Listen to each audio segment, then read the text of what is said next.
What's up mga kamote? So nandito tayo ngayon sa Fortune kung saan merong isang trailer truck ang bumagsak dito. So sa Recto Avenue, Fortune, Marikina City. So may mga aksidente rin dito.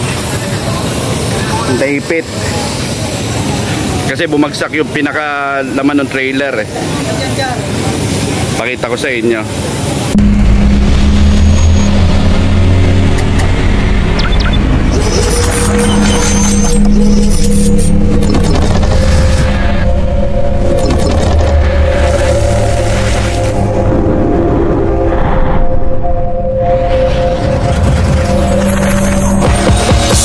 Get down with somebody I know.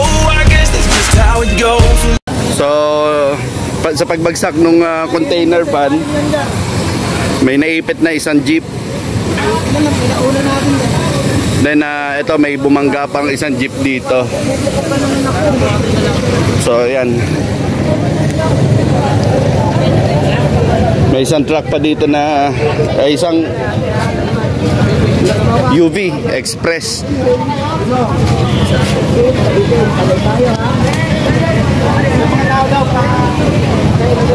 So may UV Express pa yung isang bumagsak dito. So ayan, kung makikita nyo, naipit kasi dito yung yung isang jeep.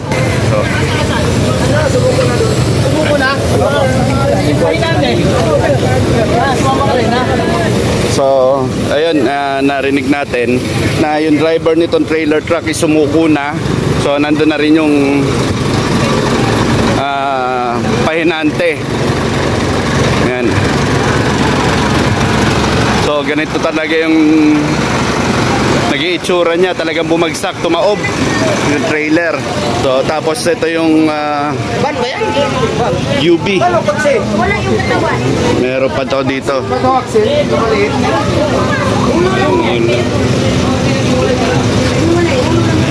Ano yan boss, ulo lang? Pero yung driver, ayan, kung makikita nyo, ayan.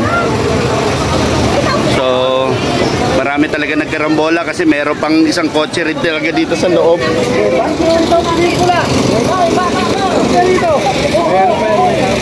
So marami talaga kasi meron pang, ito na yung uso ng jeep sa ano na to.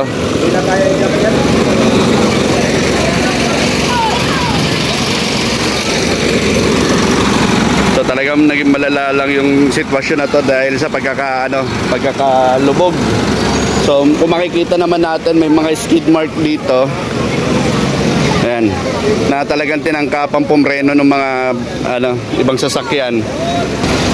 Talaga sa lugar na to, etong na to, talagang walang taon na walang aksidente. Hindi ko lang sure kasi sa paniniwala namin parang may nangunguha talaga dito kasi dito lang ang bahay ko Ayan, dyan lang yung bahay ko. Tabayanan lang natin mga kamote kung paano nila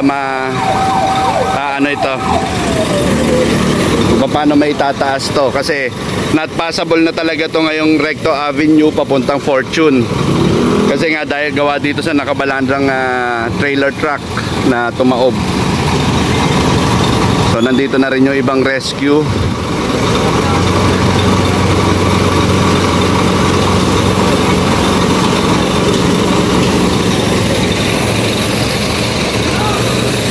First time ko lang nakakita ng ganito aksidente dito. Merong aksidente pero hindi ganito na malala talaga. Hindi, nawalan daw ng preno tong container truck Kaya nga po Tapos matras, tapos bumaligtad. Okay. Tapos yun, matras, bumaligtad. Yung mga kasunod na sasakyan, yun ang nabangga niya, patras. Tapos pagkabaligtad, nadaganan yung kotse po. Isang jeep yung nandun, napitpit. Opo. Tapos meron pa dito sa may gilid, sa may gate dito. Opo. Kanto ng gate dyan, meron pa isang kotse dyan na napitpit talaga. Pero binerify ng rescuer, buhay pa naman daw yung... Bali total po nun na niya is parang Dalawang kotse, isang jeep. Yung Jeep yan, isang jeep pa na nandito. Apo. Yung natagalan. Apo, SUV po yung nakatagilid po eh, no? Bali may SUV pa pala. Apo, Dalawang kotse, tapos dalawang jeep. Oo. Sa Dalawang Karambola. kotse, pit-pit. Ah, Dalawang kotse, pero buhay pa naman daw yung isang... Ewan ko lang yung dito sa may ilalim. masyado pong maano dito sa ilalim po eh. May buhay pa dyan. Pero yung doon sa may gilid ng gate, buhay pa, nakausap pa nila eh. Apa. Binigyan tayo ng info ni Sir na sa OPSS ng Marikina regarding dito sa aksidente na to. So sa mga oras na to mga kamote, ang oras niya is 10:26 PM ng gabi. Nandito pa rin tayo ngayon sa Fortune Avenue, Fortune, Marikina City. So saan nandito tayo sa harap nung tumaob na isang trailer van. Yan. Hanggang ngayon ina-assess pa rin ng mga rescuers yung isang sasakyan doon na meron pang buhay at may naipit pa. Patay na pare. Bata. May driving, di ba?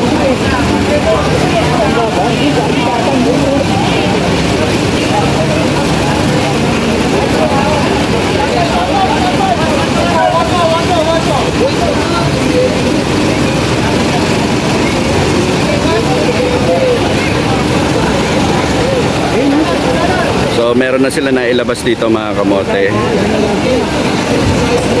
Isang lalaki. Di umano ito yung driver. Kasi parang nasa driver side siya nakuha. So hindi natin alam kung buhay pa o patay na. Pero sana buhay pa siya.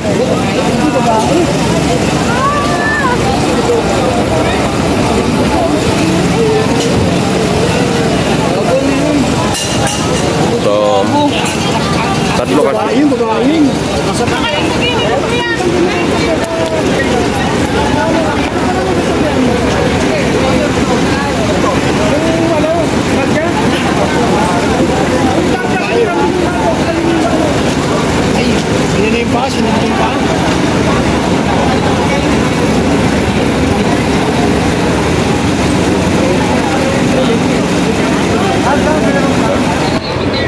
And then, ayan. Sila bossing ng ABS. Shout out! Nauna kayo ngayon, Chi.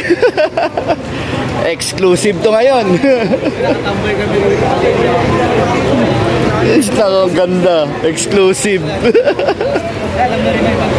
Ha? Papunta na rin? At least nauna na kayo. 2:20 PM gumalaw na tong crane na gagamitin. Ano? It's from MMDA.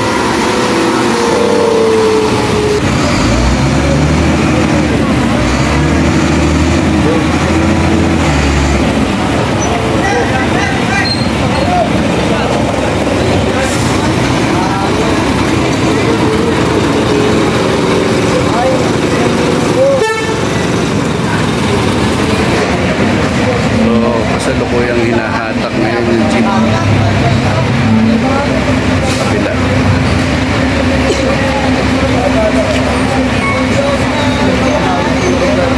Habang ito ay nagre-ready naman.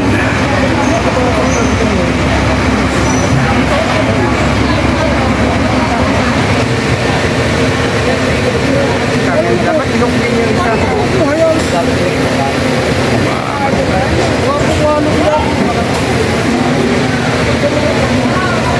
Tatagilin niya pagka lumapas.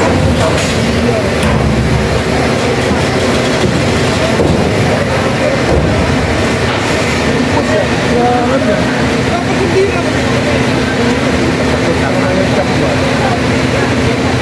Dapat takopin mo yung sanda pag dalawa ka. Ano na, kuhay na kayo sa oo.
binaba na naman.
Tayo rin sa wakas.